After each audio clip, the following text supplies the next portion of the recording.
So yun, what's up sa inyong lahat? Una sa lahat, gusto ko yung batiin ng Happy New Year. Alam ko sobrang late na ng pagbati ko sa inyo kasi ngayon ako nakapag-video ulit. Today is January 26, 2025. So ito kasi pinakaunang video ko ngayong taon. Medyo na-busy lang. Gusto ko lang kayong update kung bakit wala tayong upload, no? Wala tayong update sa ating channel. Kasi bago magpasko, nakatanggap po ako ng magandang balita. So yun nga, salamat sa Panginoon, magiging tatay na ako. Sana maintindihan nyo. Gusto ko rin kayong update kasi syempre mga viewers ko kayo, nag-follow at nag-subscribe kayo sa akin kasi may iilan sa inyo na nag-aabang sa mga video ko. Yun lang, gusto ko lang kayong update. Sana maintindihan nyo bakit hindi ako nakapag-record ng video dahil doon sa magandang balita na yun.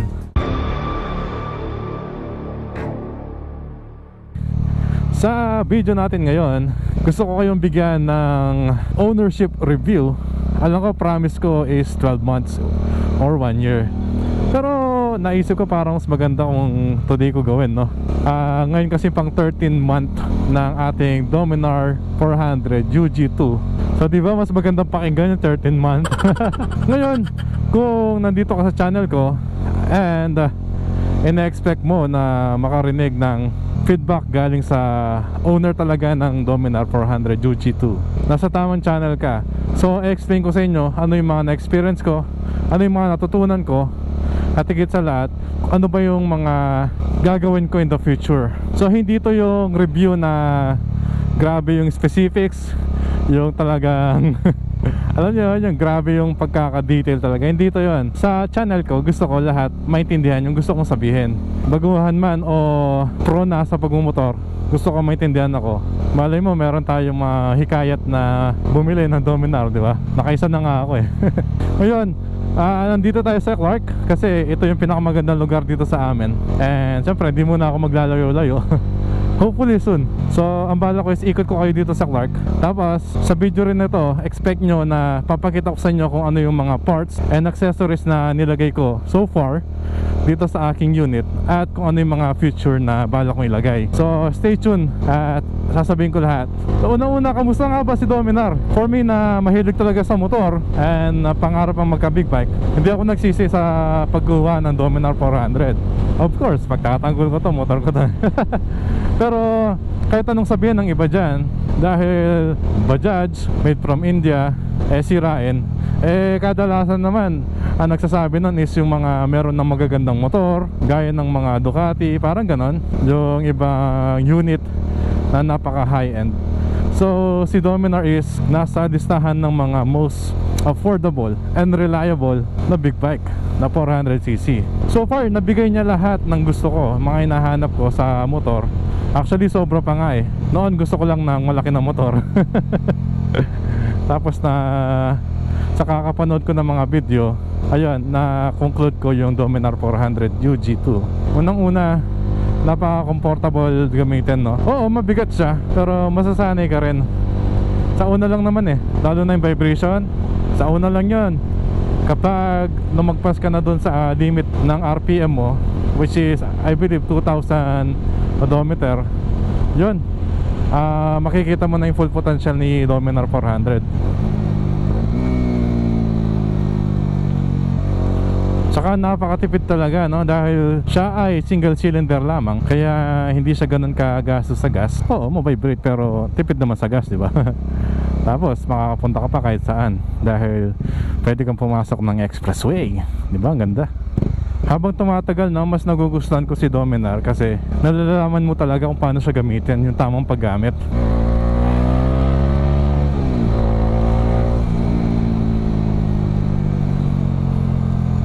Ngayon, kung hinahanap mo yung mga pang race, dito yun. Siyempre, mas mabilis siya sa mga smaller cc. Lalo na kung sa highway ka lang, no, mabilis talaga siya. Medyo nakakasabay siya sa mga sikat na 400cc na mga motor. Kasi nandun yung power, nandun yung yung alam nyo ba, yung hila na hinahanap natin sa mga motor. So, habang tumatagal, mas namamaster ko paano siya gamitin. Yun nga, dito talaga ako nagsisisi. Ito yung kinuha kong motor. Oy, Doc 390. Chill lang tayo dito kasi Dito kasi sa Clark medyo mahigpit yung traffic rules. Meron akong gustong puntahan dito. I hope maka-stop tayo saglit para mapakita ko sa inyo kung ano yung update sa ating motor. Nag-iisip-isip kasi ako, saan yung magandang place? Yung tahimik lang, yung pwede ako makapag-review. Ito kaya, ito mukhang tahimik dito eh. Dito tayo. Tapos pupuntahan tayo ng mga tao, kala nila siraan tayo, no? Gusto kong pakita sa inyo muna. So, ito si Dominar 400 UG2.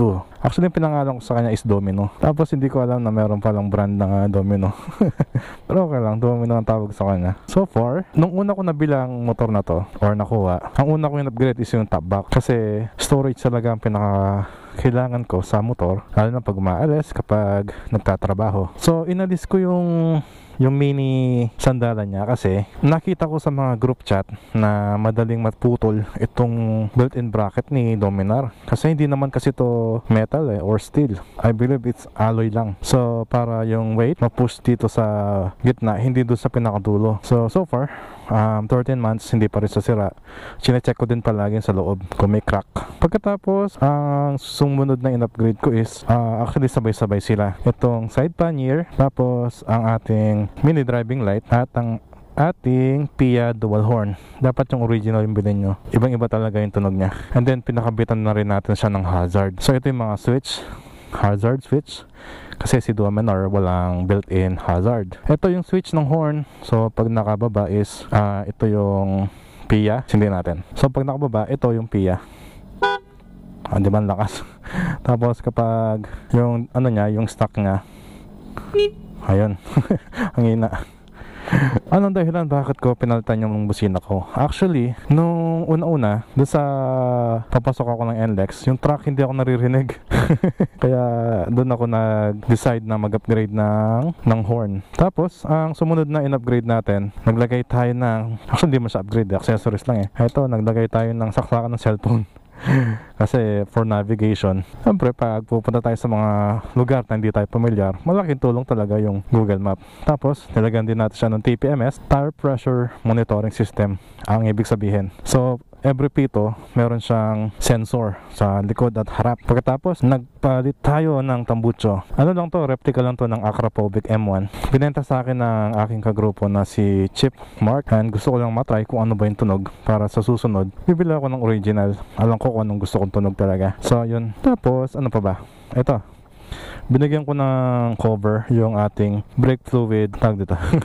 Brake fluid, parang tank doon sa likod kasi napaka-expose niya, and plastic lang siya. What if, diba? Matsyempuan ka, basag yan. Ay di malaking gastos. And then, ano lang, konting mga tornilyo lang. Nagpalit ako ng mga CNC bolt dito sa windshield kasi nangalawang na, and sa belly pan kung makikita nyo. So ayan, sa ngayon ito muna yung ating mga upgrade kasi may mga priority tayo na kailangan natin unahin, lalo na sa pamilya, ganun. So in the future, ang balak ko naman, sakay na tayo. In the future, balak kong bumili ng, ewan ko ng mas magandang tambucho. Hindi naman mas maganda, kumbaga yung original na, hindi na yung replica. Siyempre long pipe pa rin tayo. May vlogger.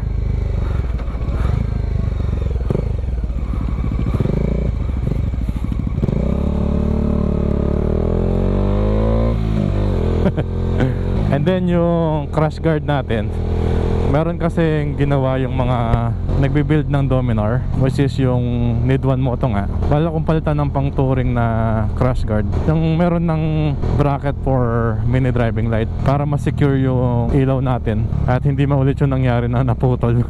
Of course, yung mga side panniers natin para kapag nag long ride tayo, meron tayong enough storage para sa mga gamit natin. And then yung sa gulong, bala kong mag dual sport kasi ang daan ko kasi is sementado tsaka yung mga buhangin. Siyempre mas maganda kung naka dual sport tayo para mas maganda yung kagat. Siyempre take note guys, kapag nagpalit tayo ng dual sport, kailangan natin babaan yung size kasi aangat yung mga ngipin eh. So kung ang stock ni Dominar is 150 sa likod and 110 naman sa harap, so ang mangyayari is magiging 130 sa likod tapos 100 naman sa harap. Bakit ko nalaman?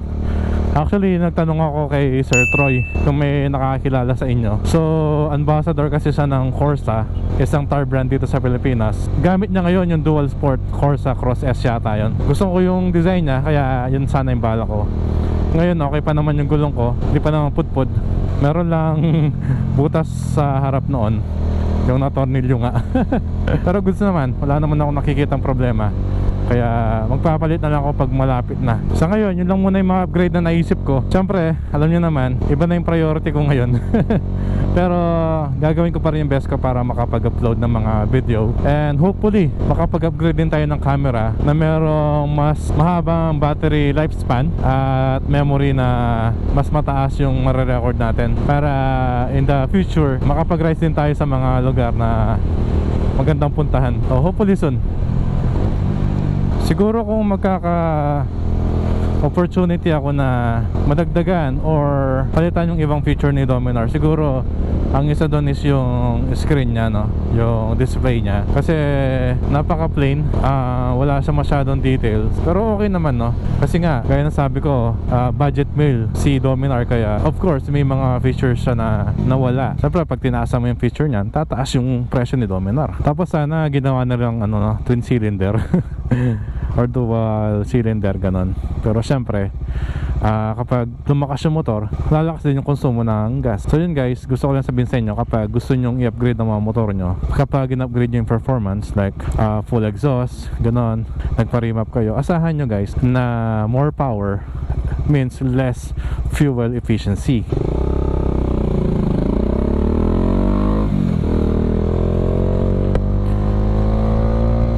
Tulad nito, no, nung nagpalit ako ng tambucho, canister lang yung pinalitan ko.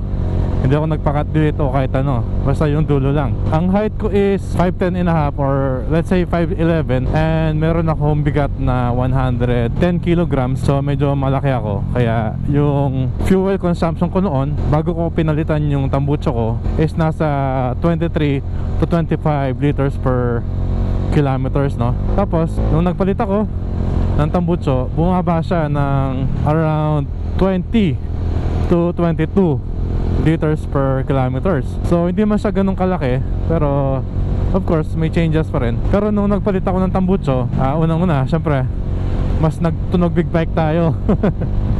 Kasi katutuusin, kahit basic yung stock muffler ni Dominar, medyo mahina pa rin siya, no? Di tayo naririnig, lalong-lalo na sa expressway. Yun din ang pinaka-reason kung bakit ako nagpalit ng tambucho. Kasi safety yun, upang ma-aware sila na merong motor, lalong-lalo na sa expressway.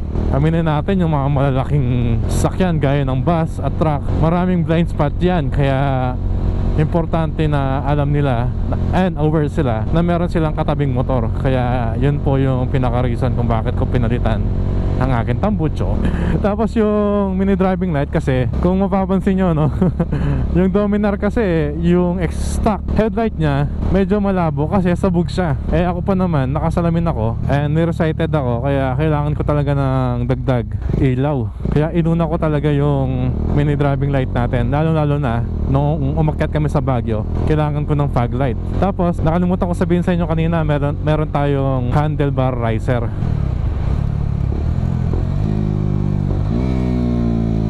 So yung handlebar riser natin, para mas maging upright position tayo kahit nasa upright position naman yung stock ni Dominar. So mas relax siya, bawas ngawit at manhid sa kamay, no? Which is nung nilagay yun, talagang ang laking difference nung naramdaman ko. Balik tayo sa tambucho. Actually gusto ko sanang magpa full system o kahit cut delete, tapos papalitan ng resonator, ganon.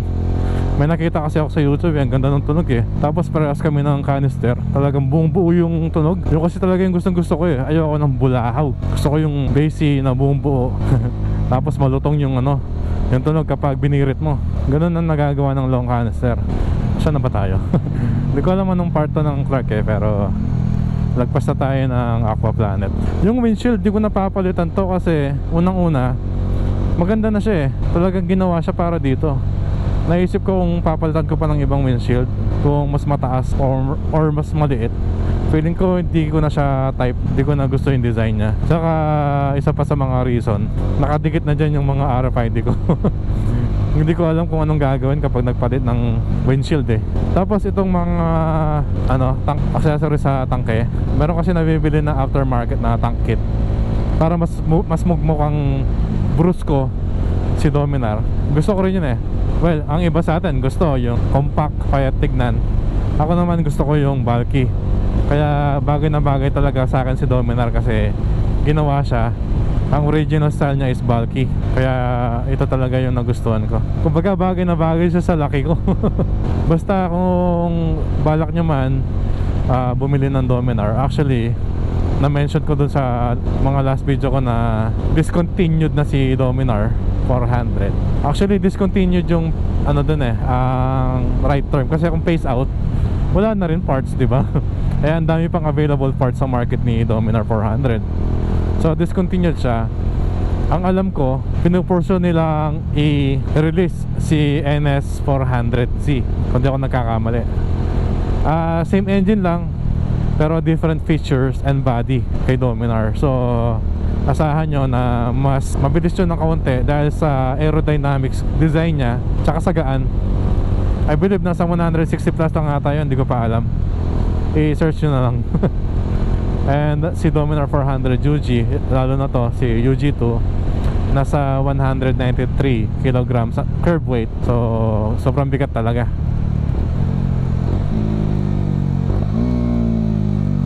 Nandito tayo ngayon sa ano ba to?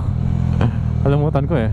Parang Nayon Filipino yata. Yung theater, nung high school kami talagang gusto namin nanonood ng theater dito nun eh. Alam ko ongoing pa yata siya, hindi ko sure.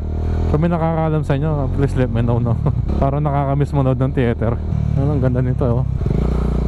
Tapos dagdag ko pa sa expressway, ang dali niya lang makuha yung 100. Tapos kapag na-reach mo na yung 100, hindi siya ganoon ka-vibrate.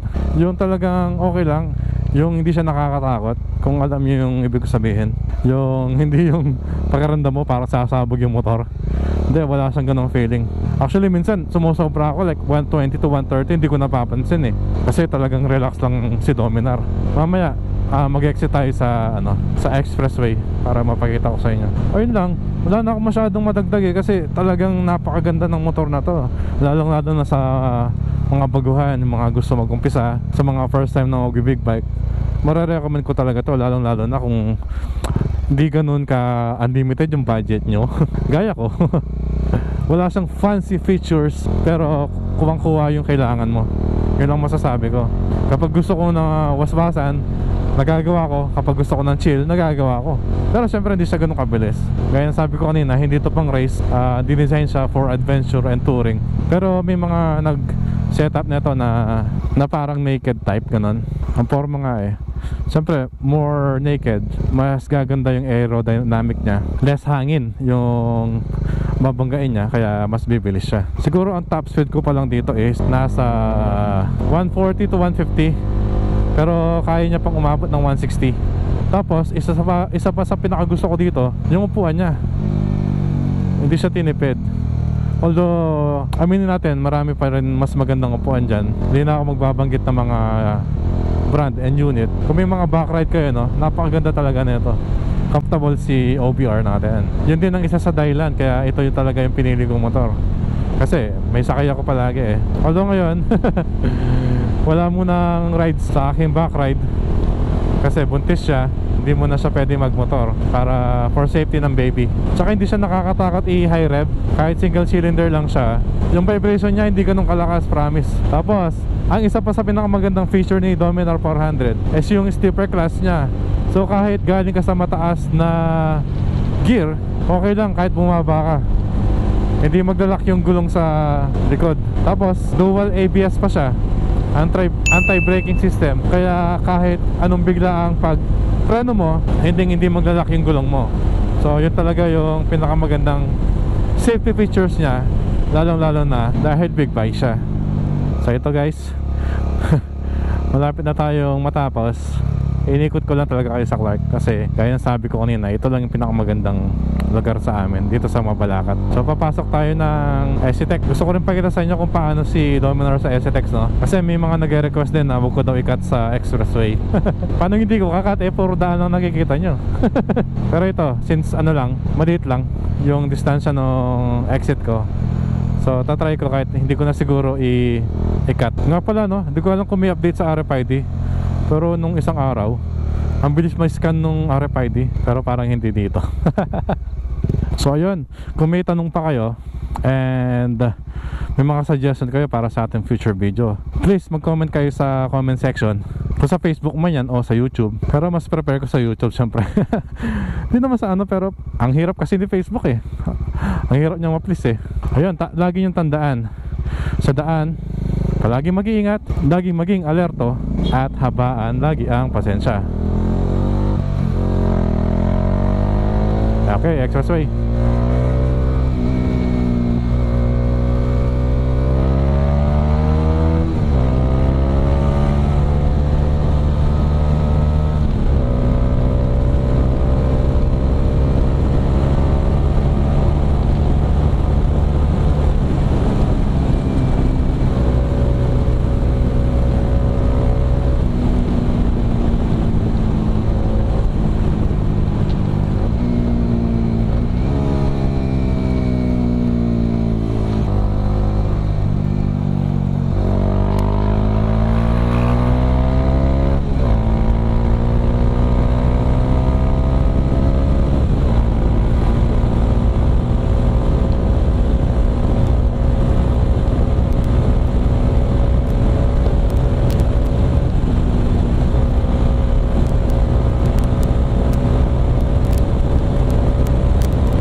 So yun, ako ulit si Jovan Moto. Don't forget to like and subscribe sa akin YouTube channel, at mag-follow ka ako sa Facebook naman. Hanggang sa susunod na video. Jovan out.